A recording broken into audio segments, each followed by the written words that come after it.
अस्सलाम वालेकुम मौजूद नाजरीन, आरा टीवी में खुश आमदीद। अपने चैनल के जरिए हम आप तक पहुंचाएंगे मुनफरिद और जदीद मालूमात, जानेंगे आपके नजरियात और मिलकर सीखेंगे कुछ नया।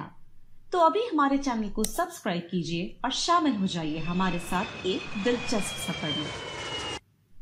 क्या आपने कभी किसी से इस बारे में गुफ्तगू की है कि न्यूक्लियर पावर दरअसल है क्या?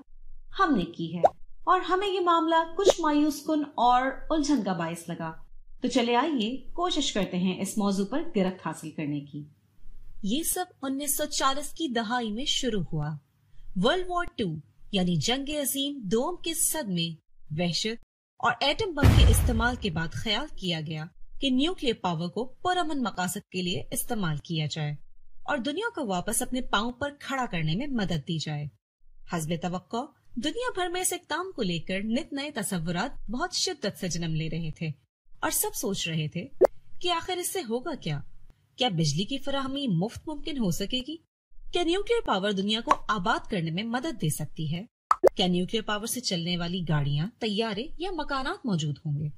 और ऐसा लगता था कि ये सिर्फ चंद सालों की मेहनत की मार है। लेकिन एक बात का मुकम्मल यकीन था कि मुस्तकबिल जौहरी एटॉमिक होगा। कुछ साल बाद एक तरह से एटॉमिक दौर का आगाज हो गया। ये वो दौर था जब एटॉमिक पावर बहुत पेचीदा और महंगी थी। फिजिक्स को इंजीनियरिंग में तब्दील करना कागज पर तो आसान था, लेकिन हकीकी जिंदगी में बहुत मुश्किल। निजी कंपनियों का ख्याल था कि जोहरी तवानाई बहुत ज्यादा खतरनाक और सरमायाकारी के तौर पर उनमें से ज्यादातर ने गैस, कोयला और तेल पर खर्चा करना चाहा। लेकिन उनमें बहुत सारे लोग एटॉमिक दौर का वादा मुतादिद वजूहात की बिना पर तर्क नहीं करना चाहते थे। उन वजूहात में शामिल है एक दिलचस्प नई टेक्नोलॉजी जिससे सस्ती बिजली का इम्कान हो, तेल और गैस की दरामदात से आजाद होने का इम्कान, और कुछ मामलात में जौहरी हथियारों के मालिक होने की खुफिया ख्वाहिश। और इन तमाम बातों ने उनकी शदीद हौसला अफजाई की कि वो अपना काम जारी रखें। 1970 के अवाइल में न्यूक्लियर पावर का सुनहरी दौर शुरू हुआ, जब मिडिल ईस्ट में होने वाली जंग से दुनिया भर में तेल की कीमत आसमान को छूने लगी। तब तिजारत और सरमायाकारी एक शानदार रफ्तार से शुरू हुई। 1970 से 1985 के दरमियान दुनिया में निस्फ से ज्यादा एटमी रिएक्टर तामीर किए गए। लेकिन किस तरह के रिएक्टर्स बनाए जाएं और इनकी कितनी इकसाम होती हैं और उनमें से कौन सी सबसे बेहतरीन है? यहाँ हैरत अंगेज तौर पर कमजोर उम्मीदवार ने बाजी मार ली। दी लाइट वाटर रिएक्टर यानी पानी और रोशनी से चलने वाला रिएक्टर। ये रिएक्टर ना तो जदीद था और ना ही साइंसदानों के दरमियान किसी खास शोहरत का हामिल। अलबत्ता इसके कुछ फवाइद एक अटल हकीकत थे। मिसाल के तौर पर इसका रॉ मटेरियल मौजूद था, ये काम करता था और खतरनाक हद तक महंगा नहीं था। अब सवाल ये था कि लाइट वाटर करता क्या है? इसका बुनियादी कायदा असल में बहुत आसान है। ये पानी को गर्म करता है आर्टिफिशियल चेन रिएक्शन के जरिए। न्यूक्लियर फिशन किसी दूसरे रिएक्शन के मुकाबले में बहुत ज्यादा एनर्जी खारिज करते हैं, हेवी एलिमेंट्स जैसे कि यूरेनियम 235 के बायस।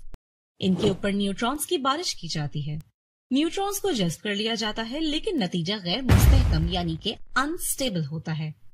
ज्यादातर ऐसा होता है कि ये दो हल्के और तेज हरकत करने वाले हिस्सों यानी कि एलिमेंट्स में बढ़ जाता है और इसके साथ कुछ फ्री न्यूट्रॉन और रेडिएशन की शक्ल में एनर्जी खारिज होती है। और ये रेडिएशन या शुआ अपने इर्द गिर्द पानी को गर्म करती है और नए बनने वाले न्यूट्रॉन्स से दोबारा ये अमल किया जा सकता है नए एटम्स के साथ। न्यूट्रॉन्स और रेडिएशंस का निकलना एक कंट्रोल चेन रिएक्शन के जरिए किया जाता है और यही चीज इसको अलग करती है तेज और तबाहकुन एटॉमिक बॉम्ब के रिएक्शन से। लाइट वाटर रिएक्टर में एक मॉडरेटर लगाया जाता है जो न्यूट्रॉन्स की एनर्जी को काबू में रखता है और ये काम करता है हमारा सादा पानी। और ये सोच बहुत अमली है, आखिरकार पानी टरबाइन्स भी तो चलाता है। लाइट वाटर रिएक्टर इसलिए तवज्जो का मरकज बना क्योंकि ये सस्ता भी था और ज्यादा भी, लेकिन साथ साथ ना ये महफूज था, ना ही सबसे एफिशिएंट और ना ही टेक्निकली सबसे अलग। ये नया नया न्यूक्लियर एनर्जी का शौक मुश्किल से एक दहाई चल पाया। पेंसिल्वेनिया में द 3 माइल न्यूक्लियर प्लांट बनाया गया और जब उसका कोर मेल्ट हुआ तो होने वाली तबाही से निजात मुश्किल हो गई। 1986 में चेर्नोबिल की तबाही ने सीधा सेंट्रल यूरोप को रेडियो एक्टिव क्लाउड की वजह से खतरे में डाल दिया था। फिर 2011 में फुकुशिमा की तबाही ने एक नई बहस और इरादों को छेड़ दिया, जबकि 1980 की दहाई में 218 नए न्यूक्लियर पावर रिएक्टर्स को लाइव किया गया और 80 की दहाई के इख्तिताम तक इनकी तादाद न्यूक्लियर्स ग्लोबल का किरदार बिजली बनाने में मुस्तहकम या मजबूत हो गया। लेकिन अब क्या सूरत हाल है?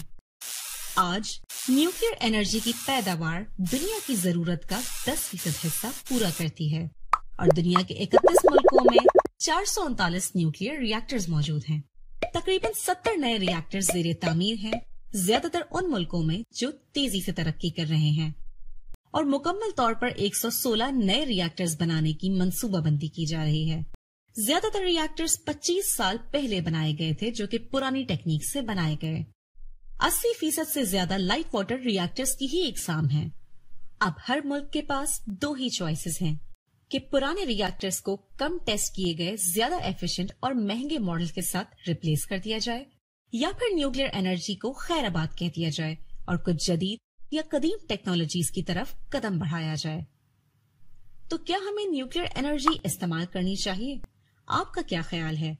कमेंट्स में हमें अपनी कीमती राय से जरूर आगाह कीजिए। हम जल्द हाजिर होंगे आपकी खिदमत में एक और दिलचस्प और मालूमाती वीडियो के साथ।